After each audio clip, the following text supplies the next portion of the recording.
तिमीहरूको जीवन के हो र हाम्रो जीवन के को लागि भन्ने प्रश्नको जवाफलाई पाउनलाई, प्रश्नलाई विचार गर्नलाई पहिला यो प्रश्न पनि हामीले गर्नु पर्यो, जीवन के हो त?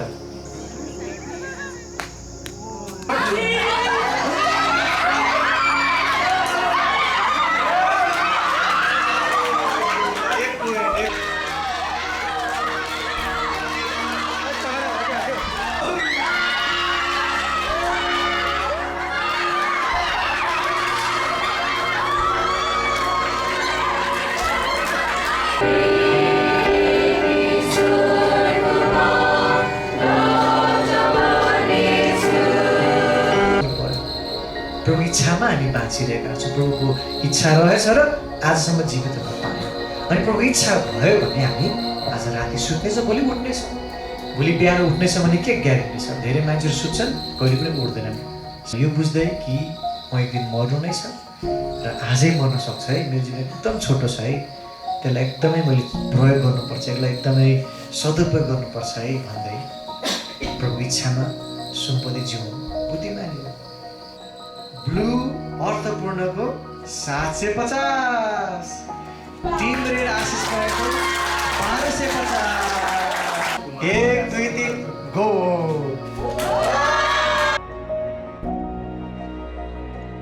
यदि प्रभुको जीवन हो भने, प्रभुकै लागि हो भने तपाईँ हाम्रो आफ्नो तरिकाले त जिउन मिल्दैन होला नि त।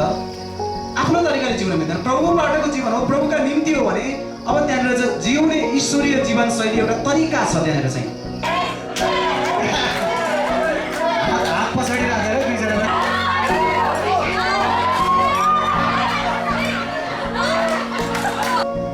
183 ग्राम, 183 ग्राम। अब हेरौँ 188 ग्राम।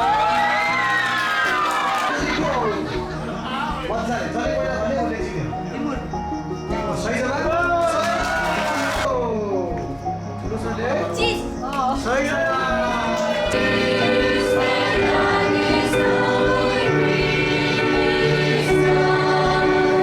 हृदय सफा छ, म परमेश्वरका जान्छु, मलाई ढुक्क छ।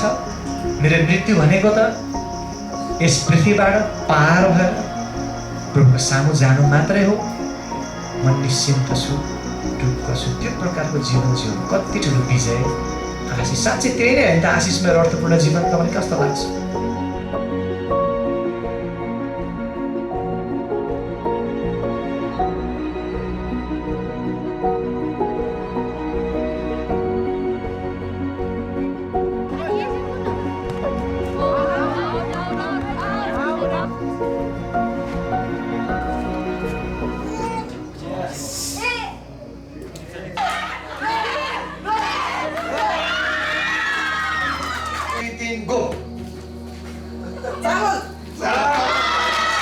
मानिसको जीवनको उद्देश्यलाई पछ्याउनु साटेर पशुको जीवनको उद्देश्यलाई हामी पछ्याइरहेका छौँ। जीवनमा खल्लोपन, निराशापन अवश्य पनि आउँछ। रेडको नम्बर आएको छ 2375।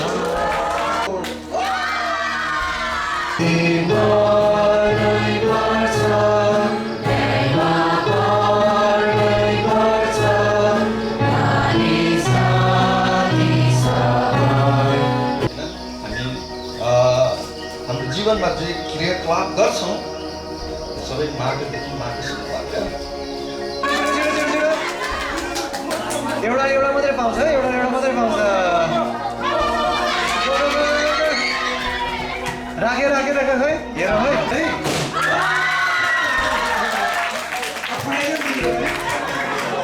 यीशुले त प्र्याक्टिस रहेछ। तपाईँको जीवन के को लागि?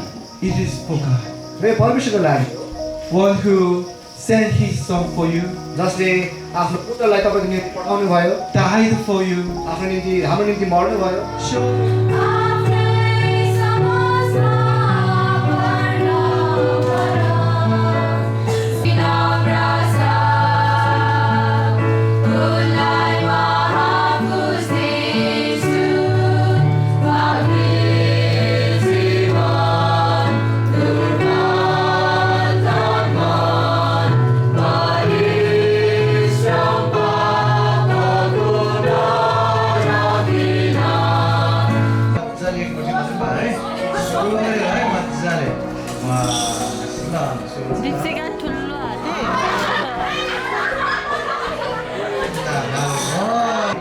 165 ग्राम, यतापट्टि 206 ग्राम।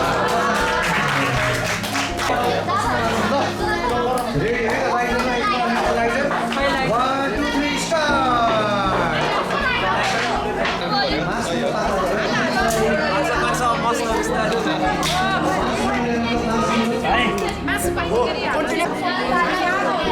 तर यसमा मार्समेलो पकाउनु अझै पनि अलिकति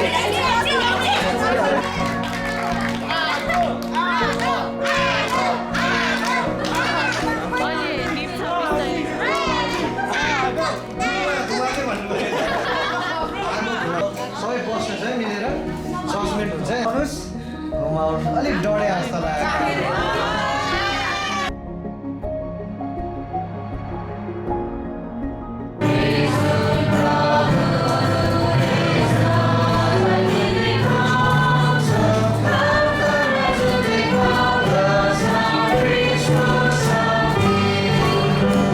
हामी यस खण्डमा आउँदा एउटा यस्तो व्यक्ति भेट्छौँ, मान्छे भेट्छौँ जसले सायद आफ्नो जीवनको विषयमा पनि उसले पनि यही प्रश्न गर्दै थियो, सायद मेरो जीवन के को लागि हो, जीवन के को लागि।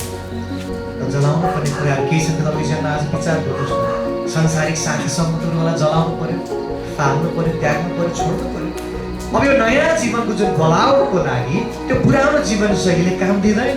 त्यसलाई पूर्ण रूपमा त्याग्नुपर्छ, फाल्नु पर्दछ, जलाउनु पर्दछ, समाप्त गर्नु पर्दछ।